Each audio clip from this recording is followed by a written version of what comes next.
Alors, bonjour. Voilà. On va attendre un peu.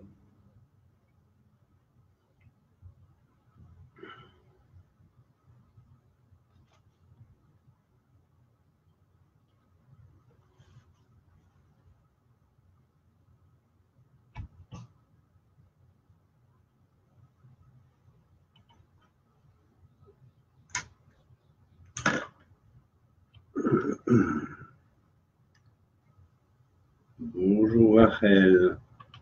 Salut Colette. Marc. Bonjour. Alors, je vais être assez bref aujourd'hui parce que je compte refaire un cours là-dessus et plus en détail avec plus tard des références et disons, des images à vous montrer pour mieux illustrer parce que sinon c'est trop complexe et ça vous sera difficile de suivre. Alors voilà, je voudrais expliquer aujourd'hui l'importance et bien souvent la méconsidération qu'on a vis-à-vis de la Torah.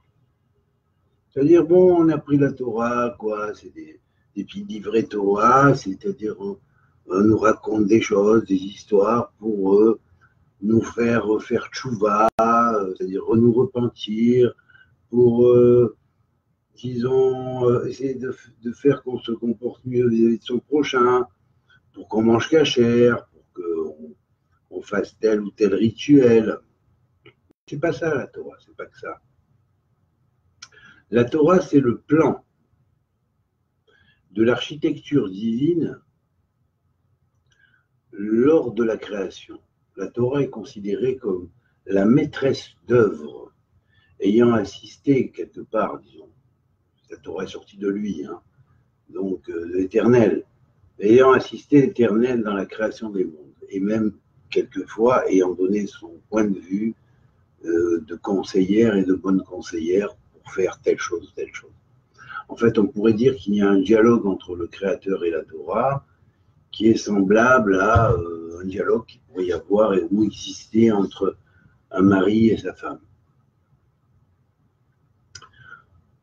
Et donc, quelque part, ici, la Torah va être effectivement le livre révélé, compilé du Créateur, dans lequel, effectivement,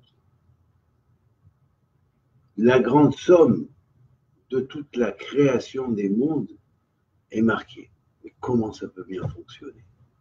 Mais comment on peut faire cadrer un texte pareil avec la création du monde? Oui, on peut trouver une allusion par-ci, par-là, mais aïe, aïe, aïe, c'est bien souvent que des faux semblants de réponses, mais pour avoir les réponses exactes, il faut se référer à une science qui était la grande science que les Kohanim avaient transmise. La vraie science que les Kohanim de la génération de Tzadok, qui étaient ceux qui avaient officié au temple, avaient transmis. Les vrais, les premiers, ceux qui avaient été reconnus au temps de David et de Salomon, c'est eux leur continuité qui vont exercer au troisième temple. Ce sera ceux-là qui seront les nouveaux, de nouveau, les enseignants d'Israël, et c'est par eux que passera la transmission de l'enseignement, car il y a une règle dans la transmission de l'enseignement afin qu'il ne soit pas corrompu dans les bases sous lesquelles on le transmet. Il faut que ceux qui le reçoivent à l'origine soient connectés avec l'origine, un, et deux, qu'ils aient on pourrait dire, les dispositions pour recevoir l'interprétation des origines.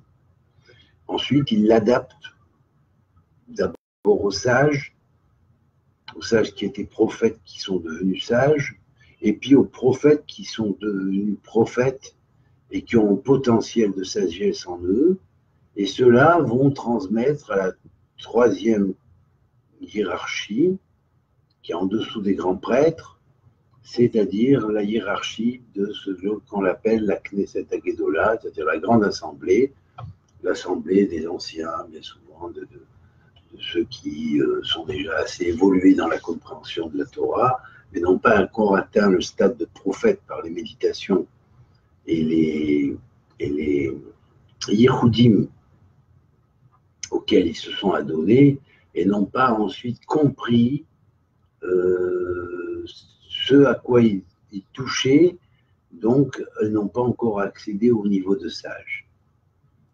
Voilà le sage dont on dit qu'il est supérieur au prophète quand c'est cité dans le Talmud, bien sûr, pas en l'interprétant à la pipouliste, mais en l'interprétant selon les règles réelles d'interprétation. Les sages dont on parlait sont des sages qui avaient déjà atteint l'état de prophétie, mais le prophète reçoit, il n'identifie pas, il ne comprend pas encore tout ce qu'il reçoit, alors que le sage, celui qui est appelé le sage supérieur au prophète, sont des gens qui ont déjà eu le don de la prophétie, la grâce divine qui est descendue sur eux, qui leur a initié à des choses, mais à des choses qu'ils ont mal compris, et donc c'est grâce à l'apprentissage de cette sagesse qu'ils vont arriver progressivement à comprendre ce qu'ils transmettent. Voilà, donc ça c'était les sages. Le troisième niveau, donc c'était les membres de la Grande Assemblée qui incluaient, on pourrait dire, les maîtres de second ordre, les anciens, ceux qui avaient étudié toute leur vie, mais sans avoir jamais atteint un niveau prophétique, sans avoir jamais réussi à atteindre le niveau de sage prophète au-delà de la prophétie, donc, et qui comprend la prophétie, donc qui sait l'interpréter. Et donc, c'est ainsi que se transmettait l'enseignement en Israël. Alors, bien sûr, durant la galoute, on ne peut pas dire que ça s'est transmis de cette manière, puisque, bon, ben, ça a été plus ou moins, disons, anarchique.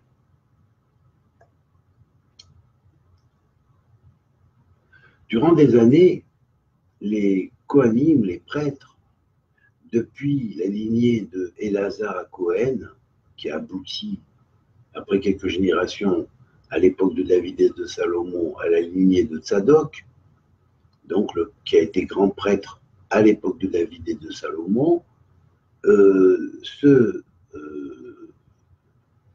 cette lignée de Elazar à Cohen, Pinchas ben Elazar à Cohen,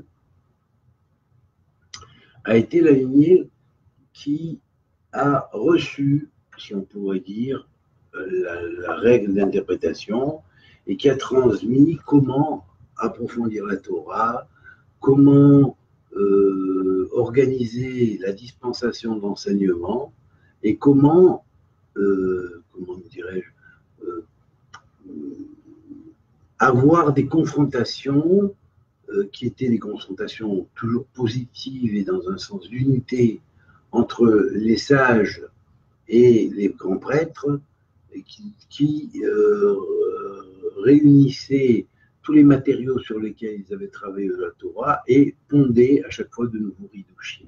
Ce qui a fait dire plus tard, dans le Zohar, à Rabbi Shimon bar Yochai, que l'émission de Divrei Torah nouveau ou renouvelé est ce qui fait rénover le monde et créer de nouveaux cieux suspendus au-dessus de nouvelles terres.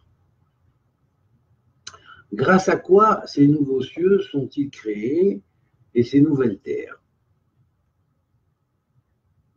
Grâce aux lettres émises et notamment aux lettres représentantes, si on pourrait dire, de la transcription, si on pourrait dire, des Divrei Torah, c'est-à-dire des paroles de Torah émises par les maîtres qui renouvellent la parole. Donc là, on dit, il y a un nouvel éclairage, Dieu transmet une nouvelle grâce, et cette grâce va être émise par des maîtres ou des sages qui vont transmettre la nouvelle interprétation qui n'avait pas encore été divulguée avant, ou qui est rénovée et renouvelée. Alors bien sûr, ces sages, lorsqu'ils émettaient ces paroles, les paroles avaient un mishkal, c'est-à-dire un poids. Alors ce poids, bien sûr, bien évidemment, en fonction du temps où le Divrei Torah a été émis, qui était complètement sacralisé, hein, il passait du temps profane à un temps sacré, hein, d'un temps enfermé dans la coque, si on pourrait dire, d'un exil intérieur pour devenir un temps libéré, sacralisé, qui est en rapport direct avec le monde de l'éternité. C'est comme si soudain, le monde relatif pouvait embrasser quelque part l'infini et pouvait embrasser, se conjoindre au monde fini.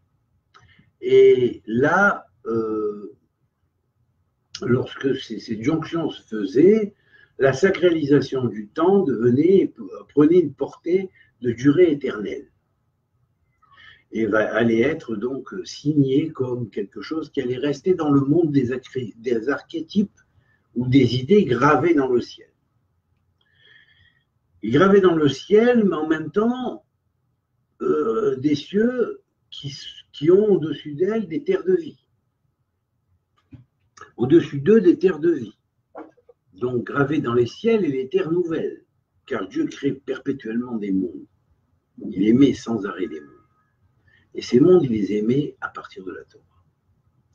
Et donc, lorsque nous faisons cette jonction avec Dieu, dans cette fusion symbolique spirituelle, il va y avoir, dans l'émission Al-Pi Ruach HaKodesh, par le souffle saint, le souffle divin, d'une parole de Torah nouvelle, et bien sur les bases de cette parole de Torah nouvelle, celui qui crée des mondes et qui sait comment créer des mondes, va créer des mondes.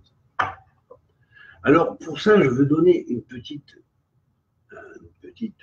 fenêtre sur une recherche que j'ai faite à partir du travail d'un très grand kabbaliste du Moyen-Âge qui s'est ensuite réincarné dans Rabbi Abraham Boulafia, qui a été le roche de la Kabbalah névouite et qui a été mon maître de chevet pendant des années et qui a été en hibou en moi pendant plus de 8 ans. Eh bien, Rabbi Abraham Boulafia a été avant son incarnation en tant qu'Aboulafia, était Rabbi Abraham Ibn Ezra. On dit que de Abraham à Abraham Ibn Ezra, il n'y a eu qu'Abraham. C'est-à-dire que la science du Sefer Yetzira, Rabbi Abraham Ibn Ezra l'avait complètement maîtrisée et comprise. Et lorsque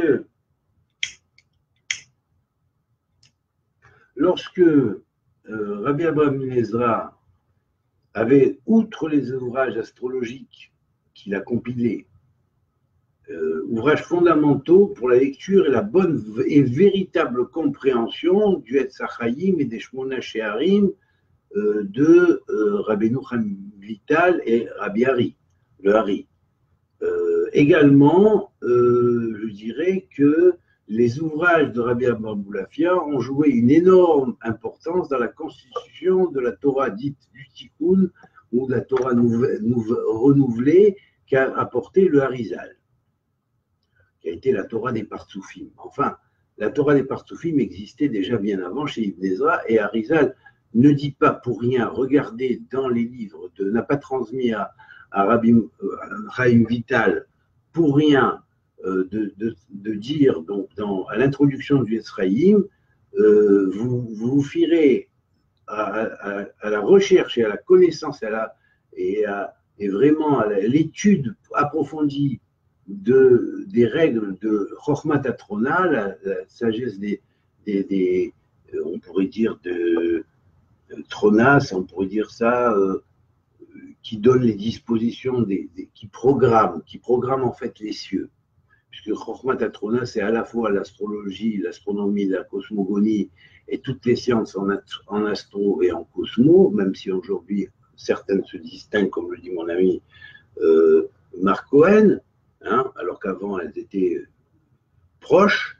Eh bien, à l'origine des origines, ces sciences sont proches parce qu'elles font partie du même tronc ou du même pilier de la connaissance de la Torah. Et donc, toutes ces sciences sont proches, elles sont que des différences de séphirotes entre elles, c'est-à-dire que dans l'interprétation, par la compréhension des séphirotes qui pénètrent chacune des racines et sous-racines de ces sciences telles que astrologie, astronomie, cosmologie, cosmogonie, cosmosophie, astrosophie, astrographie, et ainsi de suite. Donc, toutes ces sciences-là, astrophysique, cosmophysique, et donc, toutes ces sciences-là sont des différentes variations des facettes d'une sphira qui est la sphira de Netzach, qui se manifeste sous différents aspects et qui va donc encoder ces différentes sciences. Alors, selon ces sciences-là, bien sûr, quand Rabbi Abraham ben Ezra proposait son système, hein, il a en parallèle proposé un système de numérologie. Alors, on pourrait parler de cosmonumérologie ou de cosmonombrologie ou de nombrocosmologie. Hein. Si on dit nombrocosmologie, c'est comment les nombres émettent les cosmos. Et si on dit cosmonombrologie, eh bien, c'est comment les cosmos, à partir des nombres qui sont en eux, vont agir sur les choses qui sont en eux. Ainsi, lorsqu'on dira, par exemple, cyclologie, ça va désigner la théorie des cycles en général, mais si on disait cosmo ou astrobiologique, eh bien, c'est soit l'influence du cosmos tout entier qui dépasse le niveau astral qui est plus proche de nous, hein, cosmos c'est plus global, hein, comment les règles biologiques se développent à l'intérieur même du cosmos et des plans astraux ou des systèmes astraux existants.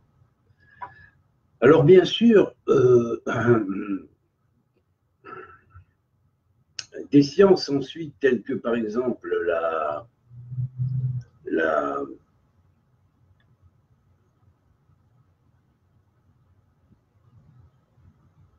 les rythmes circadiens, par exemple, les théories des cycles qui font qu'à certaines heures les fleurs s'ouvrent ou à certaines heures elles se ferment, vous voyez, ce qu'on appellerait les horloges cosmiques qui existent à l'intérieur des individus, n'est-ce pas? On est tous réglés avec des horloges cosmiques à l'intérieur de nous, simplement on ne le sait pas. Hein, toutes ces horloges sont des horloges à la fois biologiques et cosmiques, donc cosmobiologiques quelque part, vous comprenez?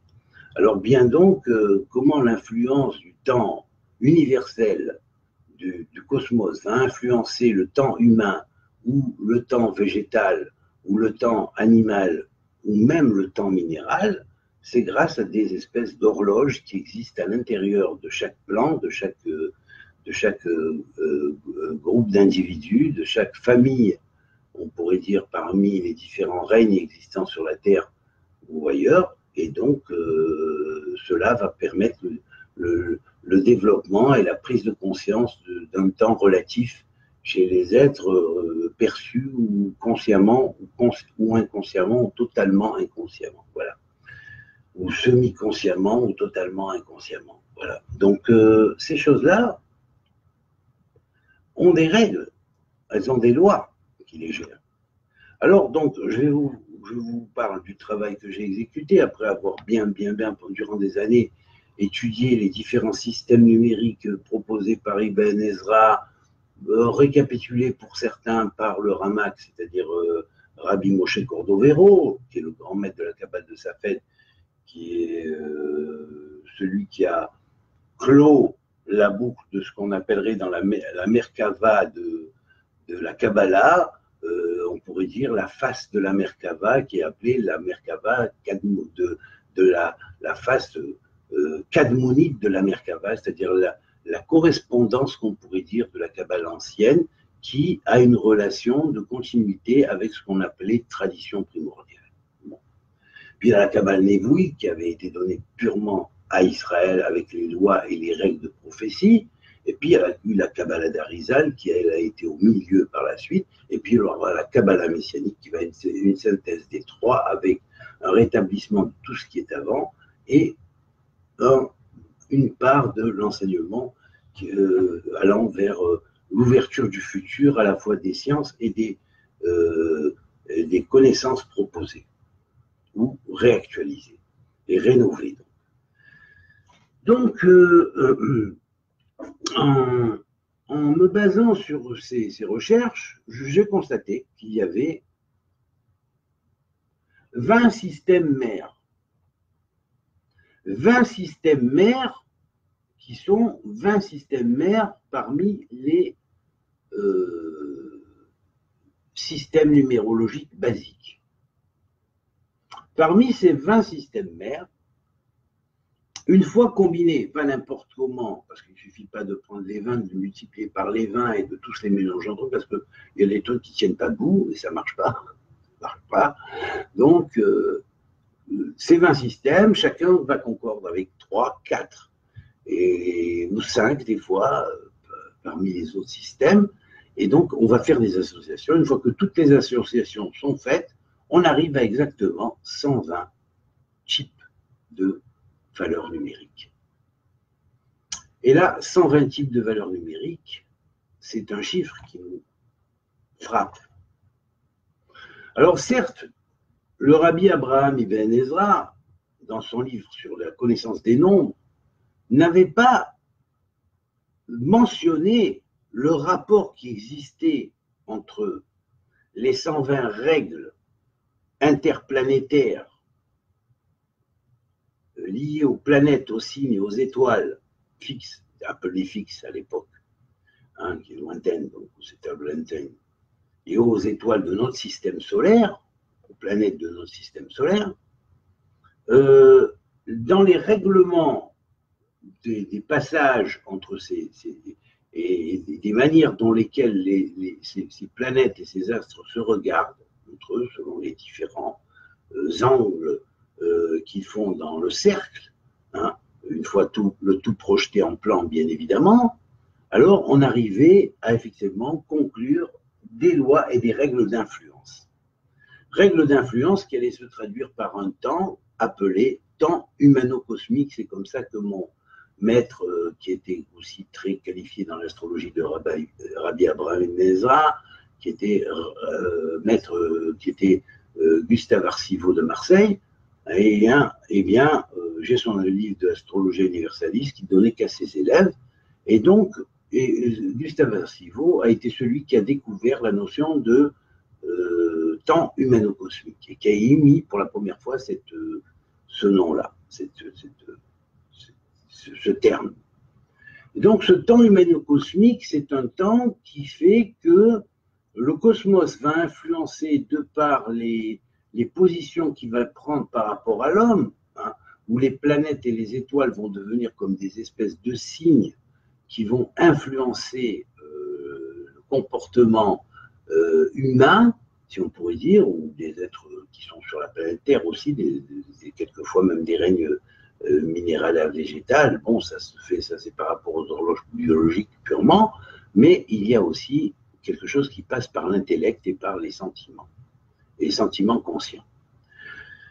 Donc, dans sa description de ces 120 lois, on peut mettre ces 120 lois comme 120 lois qui sont parfaitement liées et en relation symbolique et parallèle avec les 120 systèmes numériques qui découlent des systèmes que Rabbi Abraham Ibn Ezra avait donnés à la base et que j'ai développés dans leur totalité, puisqu'il avait donné quelques-uns parmi les maîtres systèmes.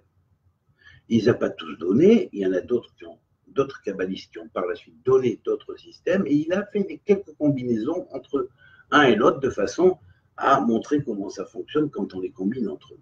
Alors là, évidemment, on aura 120 systèmes en nombre entier qui sont parfaitement équivalents et en relation avec les 120 règles et lois ce qu'on appellera le jugement des étoiles, comme ça il l'appelle, Mishpatei HaKochavim, le jugement des étoiles, par la force que Dieu a mise en elle, comme il cite le verset de David qui dit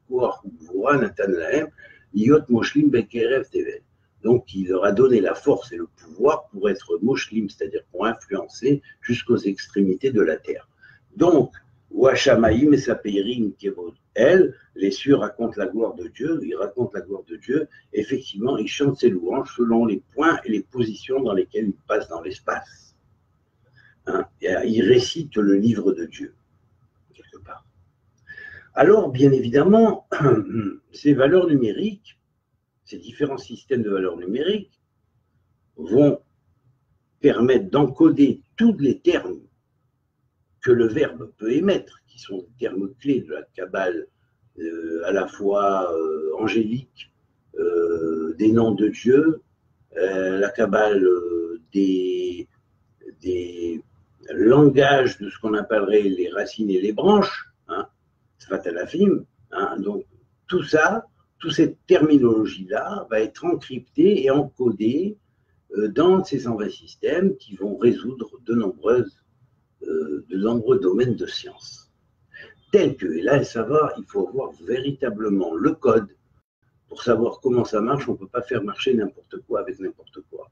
D'accord? C'est comme si en chimie, on allait prendre tel élément avec tel autre élément, on les mélange, on dit, voilà, ça va donner quelque chose. Alors, ça ne donne rien, des fois, ça donne que dalle. Voilà.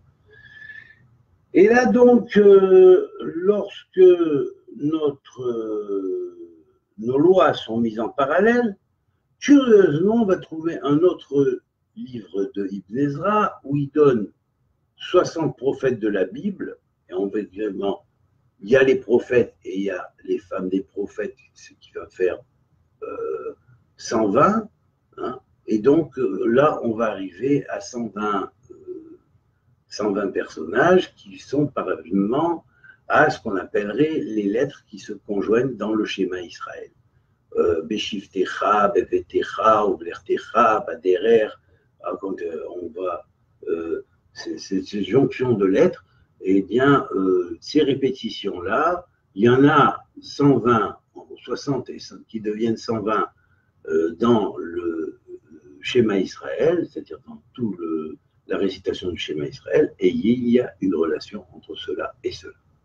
Alors ces 120-là, qui sont 60 couples en fait, c'est-à-dire que chacun des 60 prophètes de la Bible, il faut imaginer son Ekeva aussi, c'est-à-dire son principe féminin, vont faire 120 en parallèle avec ces lois, et vont faire 120 en parallèle avec ces systèmes. Effectivement, dans ces systèmes, nous trouvons des systèmes qu'on pourrait appeler yin et des systèmes qu'on pourrait appeler de numérologie ou de nombrologie yang. Et donc, ces systèmes-là permettent de calculer toutes les expressions et de faire des recherches dans tous les domaines de la science et d'arriver, grâce à certaines roues, à trouver la solution des problèmes que l'on se pose.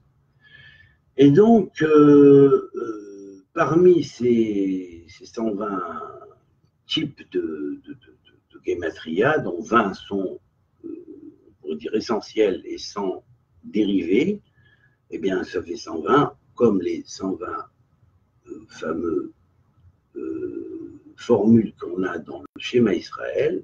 Écoute Israël, l'Éternel, notre Dieu, l'Éternel, et la lecture de tout le texte, eh bien, évidemment, ça a une relation avec les 120 lois cosmobiologiques et dont Ibn Ezra nous a illuminé de la connaissance profonde et bien au-delà de la lettre dans son livre de Mishpatei HaKochavim, le jugement des étoiles, mais en même temps, il ne faut pas oublier que les étoiles ont, comme l'on dit tous les Mekoubalim, le Rambam en premier même, qui n'était pas encore Mekoubal, car n'oublions pas que le Rambam, Rabbi Moshe ben Maimon, est revenu plus tard dans le Ramak, qui est Rabbi Moshe Cordovero, pour compléter son œuvre et son tikkun.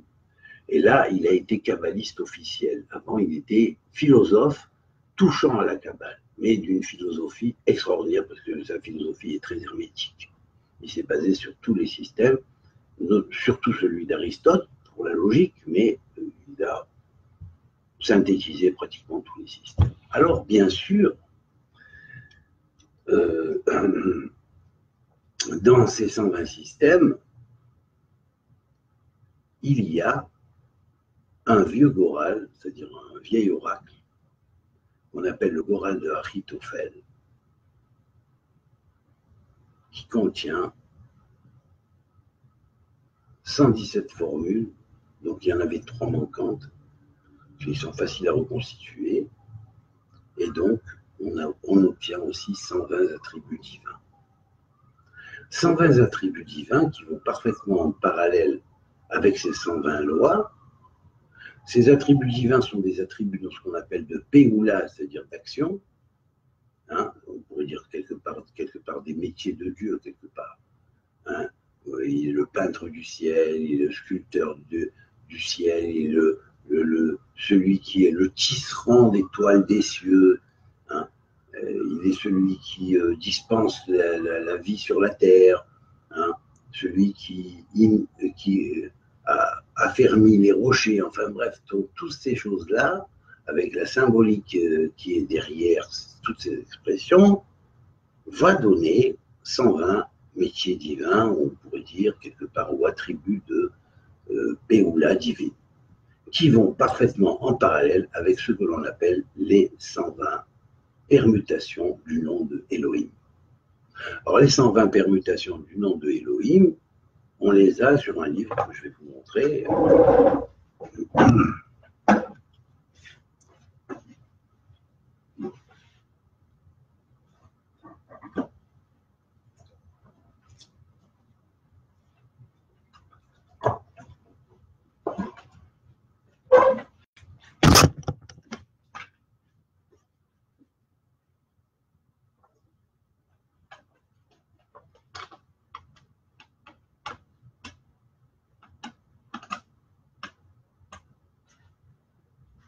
Voilà.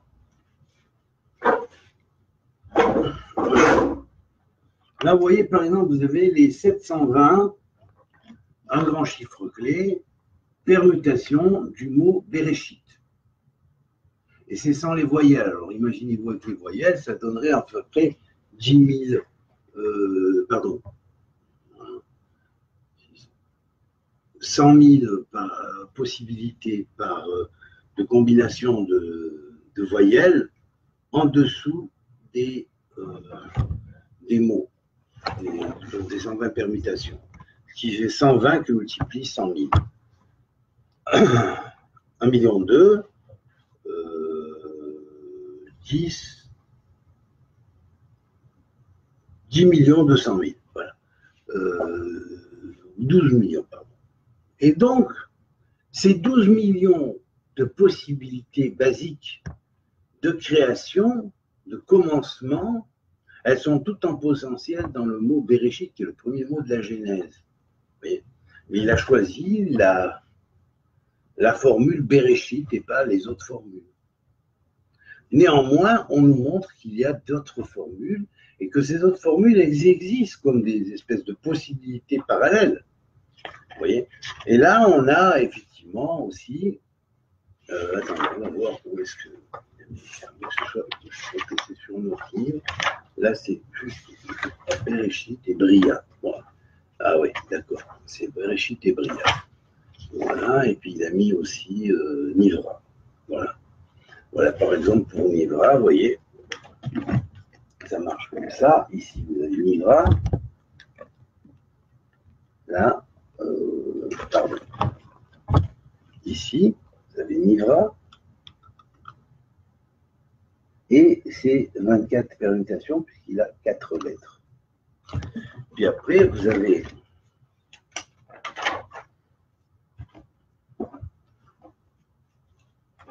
Beria, qui a 5 lettres, d'ailleurs comme Elohim. Vous voyez, Beria, ça commence ici. Là, tout ça et tout ça. Et donc, ce sont les permutations du mot Bria.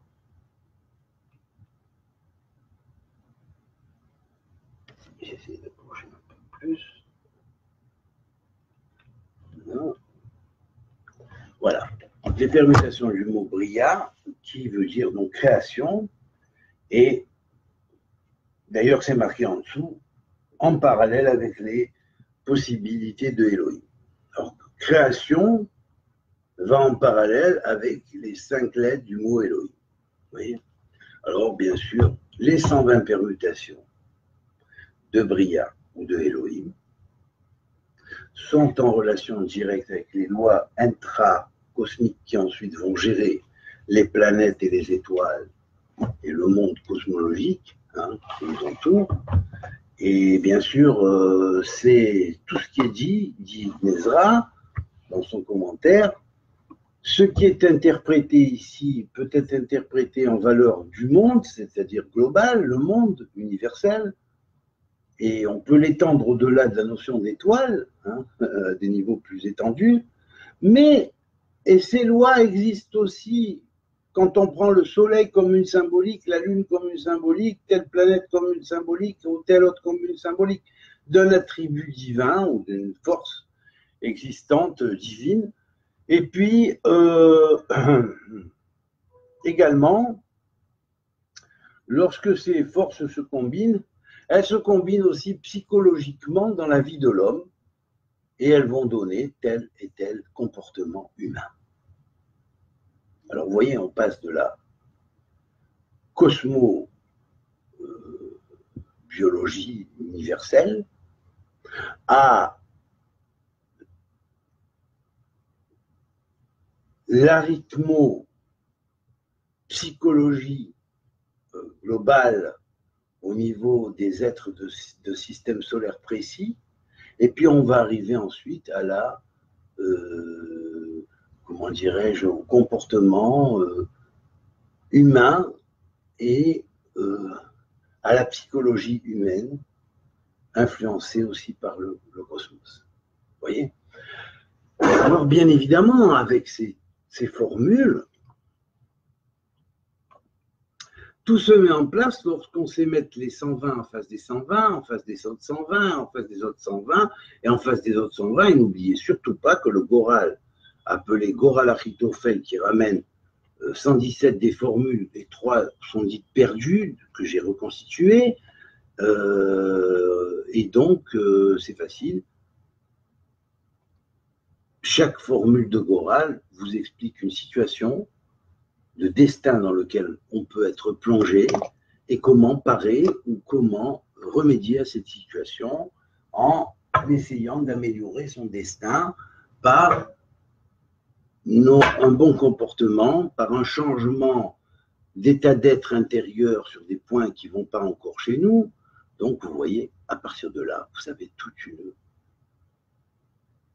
un emboîtement de sciences qui part de la science des déterminations des destins à la science des causes qui déterminent ces destins, à la possibilité différente de différentes créations, aux différentes permutations du nom d'Elohim qui sont les visages même de Dieu dans la création, et aux différents systèmes numériques qui résolvent certaines sciences et certaines connaissances précises et nous apportent la clé de compréhension de ces différents systèmes de connaissances et en même temps de travail sur soi, parce que ça va en parallèle. Trop de connaissances, ça ne sert à rien si on ne travaille pas sur soi. Je vous le dis. Ce n'est pas la peine de chercher à vouloir connaître pour connaître, parce que là, c'est la ruine. Il vaut mieux rester un simple et puis se comporter correctement avec les êtres humains et avec les animaux et avec les végétaux et pas arracher les plantes pour s'amuser en rigolant ou ne pas faire du mal à un animal ou torturer un animal pour l'avoir dans notre assiette, l'exploiter comme on exploite les animaux aujourd'hui Hein. Ils demeurent dans ça, dans des cages, on les force à pondre, on les force à donner du lait, et après, quand ils ont fini de donner du lait, de pondre, ben on les tue et on les fait finir dans notre assiette. C'est ça l'humanité. Ben, si c'est ça l'humanité, c'est pas beau. Croyez-moi, vous êtes végétarien. Et trouver la cache-route sur un autre problème ou le halal sur un autre niveau spirituel. Voilà. Alors, bien évidemment, lorsque ces systèmes sont mis en marche,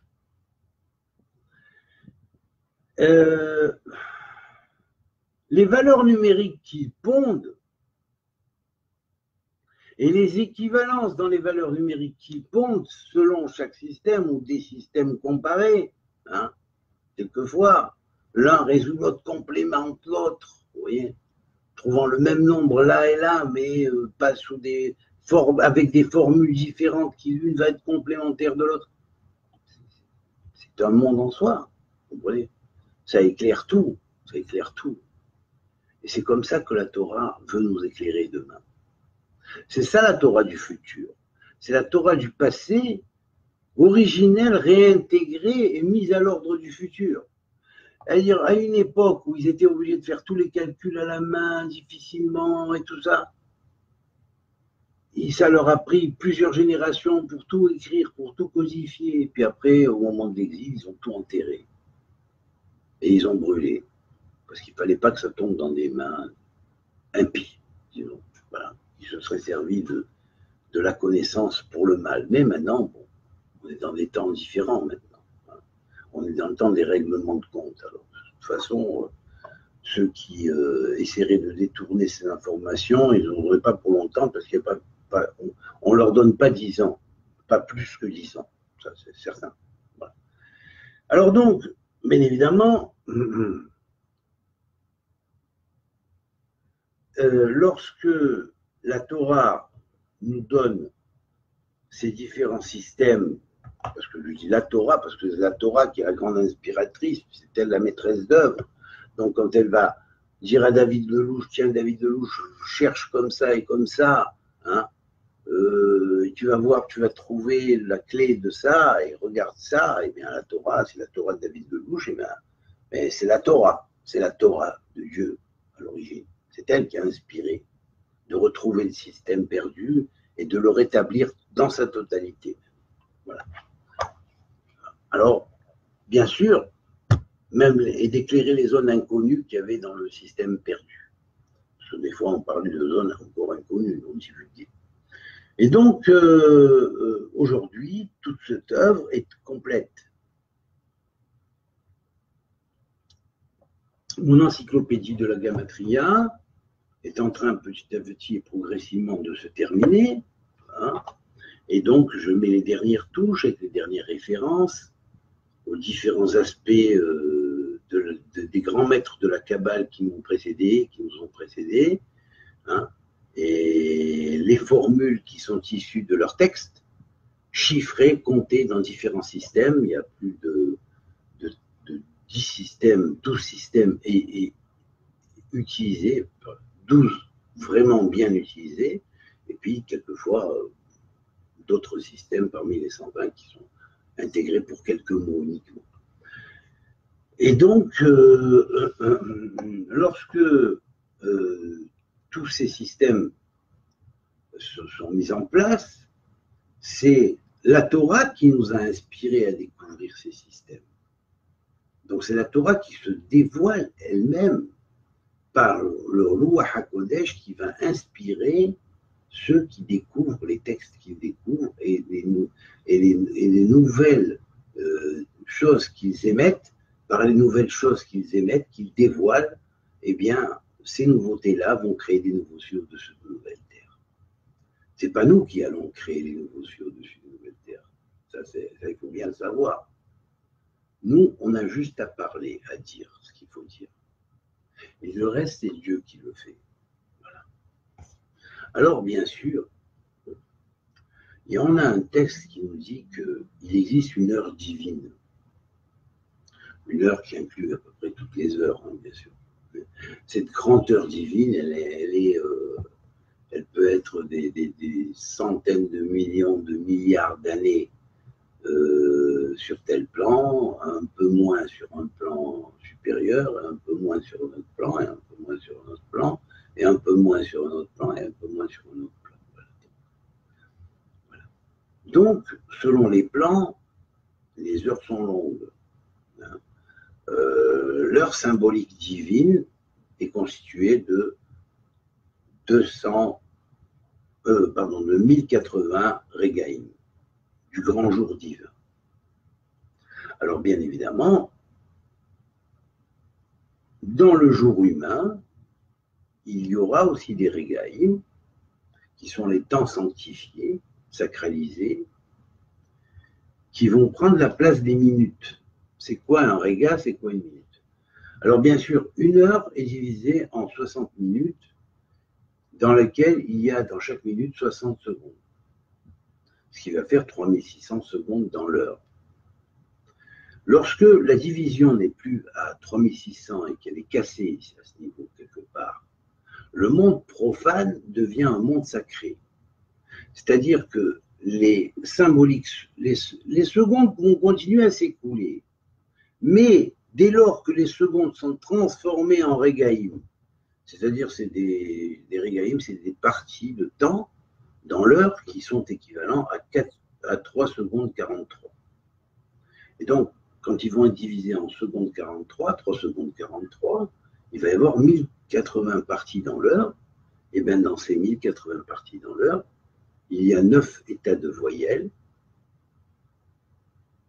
Toutes les lettres de l'alphabet dans les différents systèmes numériques sont émises, et les mots et tout ce qui existe, hein, avec les voyelles, ce qui donne un nombre de 1080 possibilités, puisqu'il y a 120 systèmes en nombres entiers de base, et que ces 120 systèmes sont liés à 9 voyelles chacun, ce qui va faire en tout 1080. Et curieusement, cette science de la gamatria que certains croient connaître et connaissent peu, que certains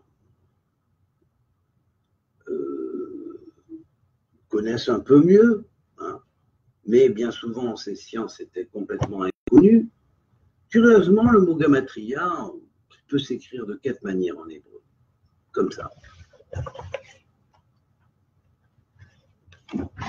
Voilà, vous l'avez là en haut. Gematria, Gimel, Mem, Tet, Resh, Yud, Aleph, ce qui fait en valeur numérique 263. Gematria, Gimel, Mem, Tet, Resh, Yud, He, ce qui fait 267. Gematria qui s'écrit Gimel, Yud, Mem, Tet, Resh, Yud, Aleph, qui fait 273, et Gimatria, qui s'écrit Gimel, Yud, Mem, Tet, Resh, Yud, He, qui fait 273. Or, 273 est égal à Rega. Rega, c'est une espèce de parcelle de temps qui est liée à ce qu'on appelle les 3 secondes, virgule 43. 3 secondes 43 de temps. Voilà. Qui compose les 1080 régaïm, fractions de l'heure. Voilà. Alors, il faut dire une chose, c'est qu'on dit que les changements dans les mondes se font en fonction de cette loi. À chaque heure, Dieu utilise, le Créateur utilise dans ses 120 permutations d'Elohim passées sous les différentes voyelles de l'alphabet, parmi les 9 voyellisations possibles, hein, chaque lettre va être passée aux 9 voyellisations possibles dans les 120 permutations, et en même temps va travailler avec le système correspondant qui va mettre les écarts entre les étoiles, créer les dispositions entre les espaces des galaxies, entre les règles de l'astrophysique, entre toutes les règles du monde de l'univers sont liées à ces différentes manières de voir là les valeurs numériques. Bon, bien sûr, ce n'est pas un système humain. Un être humain ne peut pas analyser tout dans les 120 systèmes. C'est impossible, c'est hors de notre portée. Mais chez le créateur, c'est comme ça que ça fonctionne. Et avec les voyelles en plus qui donnent une portée en relation avec les forces infraluminiques et supraluminiques. Voilà. Alors, bien évidemment, lorsque on a cette lanterne spirituelle pour base d'éclairage, on voit soudain que de nombreuses portes s'ouvrent, des portes de l'âme, et c'est la raison pour laquelle on dit gématriotes. Les gématriotes sont les parparaot achorma, c'est-à-dire qu'on pourrait dire des papillonnages de la sagesse, mais en fait, papillonnage, étant donné qu'on savait très bien que en langue grecque, le papillon était le symbole de la psyché, et bien évidemment, le principe de l'évolution psychologique ou la psychurgie de l'être humain est lié à la numérologie ou l'étude des nombres.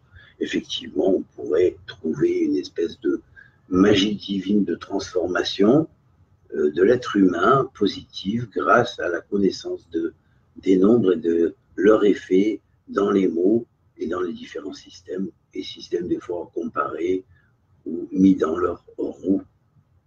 Voilà. Les roues, alors là, il y en a. Chaque système a ses propres roues. Avec les tours dans la roue des nombres. Ça peut être une roue de 60, ça peut être une roue de 72, ça peut être une roue de 613 pour les mitzvot, ça peut être une roue de 378 pour les parachutes de la Torah, ça peut être une roue de 360 pour les degrés du cercle, ou de 400 pour les 400 grades, qui sont le parallèle de 360 degrés dans le cercle, mais divisé en 4 centaines au lieu de 4 90. Voilà. Alors bien évidemment, chacune des sphirotes et sous-sphiras va trouver à la fin, dans les grades, son malchout. C'est la raison pour laquelle le Hari nous a transmis dans sa science les 9 sphirotes élionotes qui vont s'adjoindre à leur malchouyot. Malchouyot, ce sont les 10 restants, ou 90 qui vont donner les 100 grades, en grades. Voilà. Bon ben voilà, donc en fait j'ai exposé un petit peu ça, mais c'est un cours sur lequel on va revenir. Je vous présenterai assez bientôt cette encyclopédie qui fera plusieurs volumes. Hein. Je la ferai imprimer sur commande et envoyer sur commande à ceux qui me la commanderont. Et cette encyclopédie sera qu'en hébreu, pour le moment il n'y a pas de traduction, hein, c'est trop complexe. Et donc pour des hébraïsants et pour ouvrir un petit peu les neurones, hein, eh bien, je propose à ce que ceux qui enseignent la Torah au niveau du Pshat commencent à se mettre un petit peu au niveau du Remez, du Drash et du Sod, et commencent à s'intéresser à ce Talmud, Encyclopédia Talmudite, chez la Gematria, c'est-à-dire l'encyclopédie talmudique de la Gematria, car c'est une véritable étude talmudique du Gematria, de la Gematria, en mode trimégiste, ou moi j'appellerais Meshoulash, c'est-à-dire triptyque, c'est-à-dire avec 3 grandes clés. Voilà. Alors la clé est à disposition par ordre numérique de tous les systèmes, dans un grand dictionnaire de tous les systèmes, un deuxième dictionnaire qui serait par mode séparé, une deuxième encyclopédie dictionnaire qui serait en mode séparé, et la troisième ira en mode de roue. Voilà. Voilà. Alors, sur commande, on pourra avoir et commander cette encyclopédie, qui ne sera pas qu'un seul livre, mais qui inclura une bonne vingtaine, entre 20 et 30 volumes. Voilà. Alors, avec dedans, bien sûr, tous les noms des malachim, des anges, les noms de Dieu, avec le référent, d'où est-ce que ça sort, quel maître a parlé de ce nom de Dieu, qui a cité cet ange, dans quel livre de Maas et Merkava cet ange-là est cité, et les différents termes de Sfat Anafim, si ça vient du Zohar, des fois du Zohar et du Sefer HaBahir, si ça vient de tel ou tel livre, de Rabbi Moshe Cordovero, ou du Ramak, ou du Hari, ou du, comment il s'appelle, du Ramchal. Voilà, donc c'est tous les grands maîtres que j'ai mis en action et en collaboration dans cette grande encyclopédie talmudique de la Gamatria trilogique, si on pourrait dire. Voilà, triptyque, ou trimégiste, si vous préférez. Voilà. Amitié à tous et que Dieu vous donne l'éclairage et la compréhension de la Torah du futur, parce que c'est cette Torah-là qui sera la Torah de demain. Voilà. D'hier, dans les origines, réactualisée et mise au demain et au futur. C'est avec elle que l'humanité va évoluer. Voilà. Que Dieu vous bénisse. Au revoir à tous. Et bon, merci pour tous ces petits cœurs que vous m'envoyez, ces mains. Voilà. Et que Dieu fasse que vous transmettiez vous aussi le message de façon à ce que ça profite à d'autres. Que ça éclaire d'autres et en même temps que ça permette l'éclosion de la vérité. Parce que la vérité éclora lorsque il y aura un certain nombre de personnes, peut-être 144 000, qui seront disposées à la recevoir. Voilà, amitié à tous, que Dieu vous bénisse.